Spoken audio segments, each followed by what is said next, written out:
ይቅርታ ተበይኝ። ይሄ ስራሽማ ያስገድልሻል።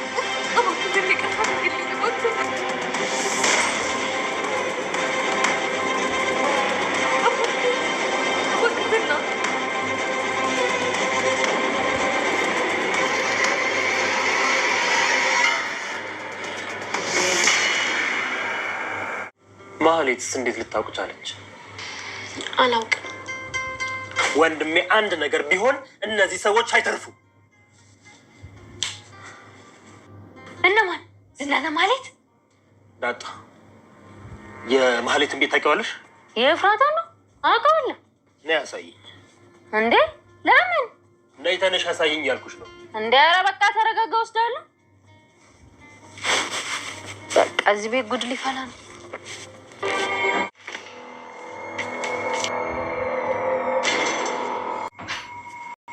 አንቺ ደግሞ ቤተሰቦችሽን አገኘሽ ምናምን ተብሏል ነበር።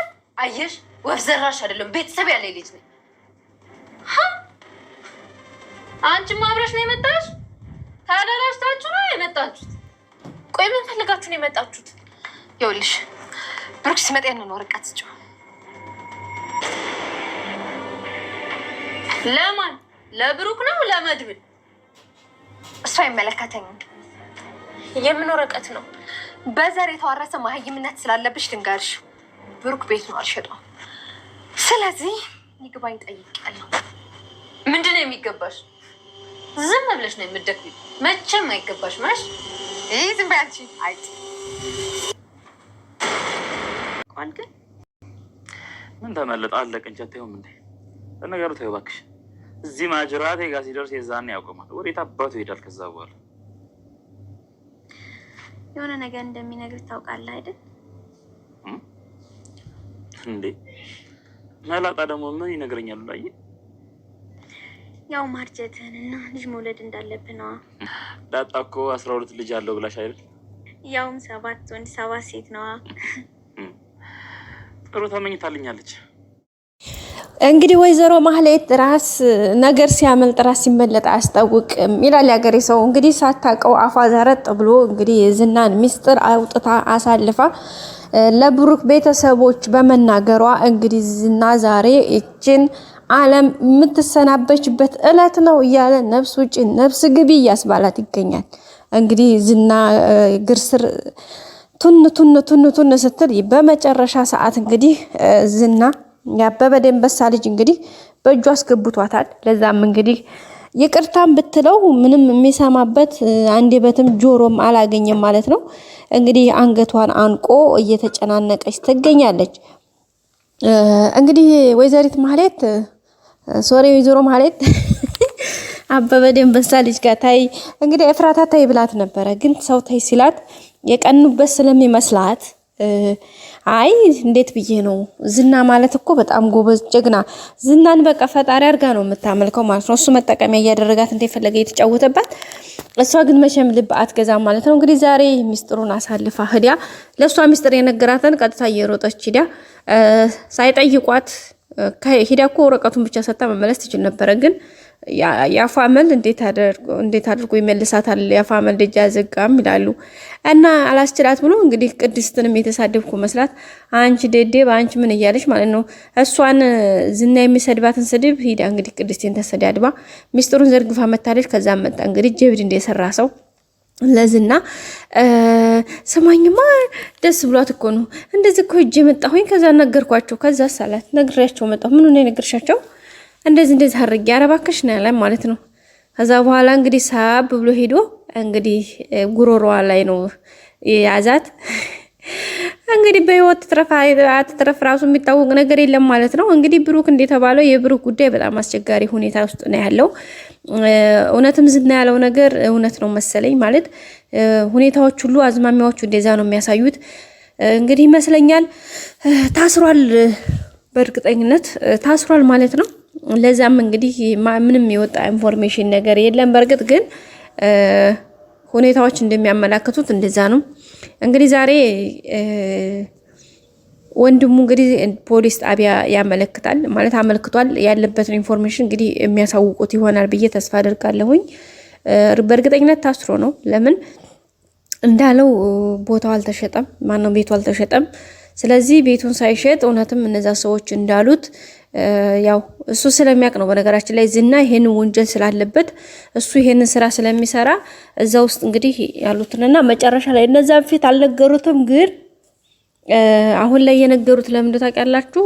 አንድ ላይ ስለሚሰሩ ይዞ ሂድ የተባለውን ሳያደርስ ስለቀረ ተመልሶ ከመጣ በኋላ እንግዲህ ብራችን አንጣ ወይ በዛ በሚል ሰጣ ገባ ውስጥ ነው ማለት ነው እንትን ያሉት። ስለዚህ ደግሞ ብቻ ከባድ ነው ይመስለኛል። ብሩክ ያለበት ኮንዲሽን ትንሽ ከበድ ሳይል አይቀርም። እንግዲህ ወይዘሮ ማህሌት ከዝና እጅ ደግሞ ሆና አምልጣ ወደ ቤቷ ስትሄድ እንግዲህ የብሩክ ወንድም መድብል እየሄደላት ነው እና ያሳይ ብሎ እንግዲህ ዳጣን ከቤት ይዞ ሂዷል። ስለዚህ ዳጣ ደግሞ ቤቱን ታሳየው ነው ማለት ነው። ይዛኔ እንግዲህ እዛ ስትሄድ ደግሞ ከዝና እጅ አምልጣ እንኳ በህይወት ምናልባት የውኑን እያለች ከመጣች እዛ ደግሞ እሱ ደግሞ ሄዶ የሌለ ነው የሚያስለፈልፋ ማለት ነው። የዚህ ጊዜ በቃ በራሷ ማጥፋት ይሻላታል አሁን ማለት ካሁን በኋላ ማለት ነው። እንደሷ እኮ የከሰረ እንደሷ የተዋረደ ሰው የለም በዚህ ምድር። በስመ አብ በጣም ከባድ ነው። እንግዲህ እኔ በነገራችን ላይ ማህሌት እንደዚህ ስትዋረድ እንደዚህ ከስራ ማየት ተንኮላ ሳይሳካላት መቅረቷ እንዴት ነው ደስ የሚል መሰላችሁ? እንደዛ ተንኮለኛ ሰዎችማ እንደዚህ ከስር እንዲው ውርድ ሲሉ በጣም ነው ደስ የሚለው ማለት ነው። እንግዲህ እየሰደባት ነበር። አንቺ የወረርሽ፣ አንቺ የከሰርሽ፣ አንቺ የሞትሽ፣ አንቺ መጀመሪያ የሞትሽ የከሰርሽው ባልሽን ብሩክን የፈታሽ ለታ ነው። ለነገሩ ብሩክ ጀግና ነው። አንቺ ምን ትሰሪለታለሽ እያለ እንግዲህ አንቺ ደደብ፣ አንቺ በቃ ከነዘር ማንዝሯ ብቻዋን ሲሰድባታል። እንደ ጋይስ በስም በጣም የሌለ ነው የስድብ እንትን ነው የሚያሸክመው ማለት ነው። እንግዲህ ብሩክ ቢሄድም መድብል መምጣቱ በጣም ከመምጣቱ እንግዲህ በጣም ደስ ብሎናል ማለት ነው። መድብል የመቀላቀሉ ወደዚህ ድራማ በአስደሳች ሁኔታ ነው የተቀላቀለው። የመጀመሪያ እንግዲህ ዝናን እና ማህሌት ቅድስቴና ምሳሌ ሊይዟቸው ሲሉ እንግዲህ በአጋጣሚ ነው የመጣው። በዛም የመጀመሪያ ነው። ሁለተኛ ደግሞ እንግዲህ ሞገስን ዝና ሊገለው እንግዲህ ከሞት አፋፍ ነው ያተረፈው። ዝናንም እንግዲህ ዘርሮልናል። እውነት ዝና ያበበደን በሳ ልጅ እንግዲህ እዛው ተዘርሮ ወድቋል ማለት ነው። እንዴት አድርጎ እንደመታው አይታችኋል። እንደው ሆዶ ውሽቅ ነው ያለው። ጉራ ብቻ ነው እኮ ጉራ በቃ ማለት በቃ ይሆናል አይደለ? በጉራ በጥፍሩ እየተረገጠ የሚሄድ ሰው እኮ ድሮም ይሄ ነው ትርፉ ማለት ነው። ሌላ ቅድስቴ እንግዲህ ብሩክ በመጥፋቱ በጣም ተክዛለች። በጣም ነው የደበራት ተክዛለች። ወደ ኋላ እያስታወሰች እንግዲህ የመጨረሻ ቀን ነበረ ታውቃላችሁ። ይዛለታ እንግዲህ የፍቅር ጥያቄ ቀርቦለት እንግዲህ ጥያቄዋን ተቀብሎ ህይወት ሊጀምሩ 1-2 ሲሉ እንደዚህ አይነት ነገር የተፈጠረው ማለት ነው። በማግስቱ ነው ጠፍቶ ወጥቶ ሄደው እንግዲህ ከዛን ጀምራ በራሷ በጣም ብዙ ጥያቄዎች እየተመላለሱባት ነው። ምን ነኝ እንዴ ያስቀየምኩትም እያለች ነበረ። ግን ነገርዮሹ ትንሽ ከበድ ሲል አሁን ላይ እሷ እንዳልሆነች እየገባት ነው ማለት ነው። ሌላ ሞገስና ሉላ እንግዲህ ያሉበት ሁኔታ ያው በፈጣሪ እርዳታ አሉ። እስካሁን ግን በጣም አሳሳቢ ሁኔታ ውስጥ ነው ያሉት። ምክንያቱም ሞገስ በኤቲኤም በቃ ማለት የሆነ ነገር ብር ሲያወጣ ምናምን እየተከታተላቸው ያለው ዝና በኤቲኤም ማሽናቸው አድራሻ ነውና ኤቲኤም ማሽን የተጠቀሙበትን አካባቢ ሎኬሽን እንግዲህ ሰዎች ይልኩለታል ዝና እንግዲህ በዛ መሰረት እየሄደ ነው የሚያገኛቸው። በዛም እንግዲህ አልነቁም። ሞገስ አልነቃም፣ እስካሁን አልገባውም። እንዴት ነው የሚከታተለኝ ይሄ ሰውዬ እያለ እንግዲህ ከሰፈር በቃ ብዙ ርቀት ይሄዳል። ግን ርቀትም ቢሄድ ከአካባቢው ቅርብ ባንክ ውስጥ የተጠቀመውን ነገር ሲያይ ወዲያው ሎኬሽኑ ዱብ ይልበታልና በጣም አሳሳቢ ጉዳይ ውስጥ ነው ያሉት። አሁንም ከመያዝ ወደኋላ አይሉም አይተርፉም ነው ምለው። ዝና ደግሞ አሁን የበለጠ እየተናደደ እንደተሸነፈ አውቆታል። ስለዚህ ሞገስ ምንም እንደማያደርገው ያውቃል። ግን ሞገስ ያው ባለፈ በብሩክ እጅ ነው የተደበደበው። አሁን ደግሞ መድብል ነው የደበደበው። አሁን ለብቻው ነጥሎ ሞገስን የመምታት ስራ ነው የሚሰራው።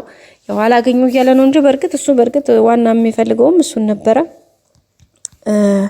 ያው ሁሉንም ቢፈልጋቸውም ግን ዋና ታርጌቱ አድርጎም ይሄ እንትን የሚለው ሞገስን ነው። አሁን ላይ ደግሞ ካገኘው ሞገስን ብቻ አይደለም የሚገለው፣ ሉላን ራሱ አይለቃትም። ምክንያቱም እሷን እቺ እንደዚህ አረጋችሁ ካሁን በኋላ መታ ምንም አታደርግልኝም እያለ እንትን እያለ ነው ማለት ነው። እንግዲህ በውድ ቤተሰቦቹ ላይክ ያላረጋችሁ እስካሁን ላይክ አድርጉ፣ ሰብስክራይብ በማድረግ ቤተሰብ ሁኑ።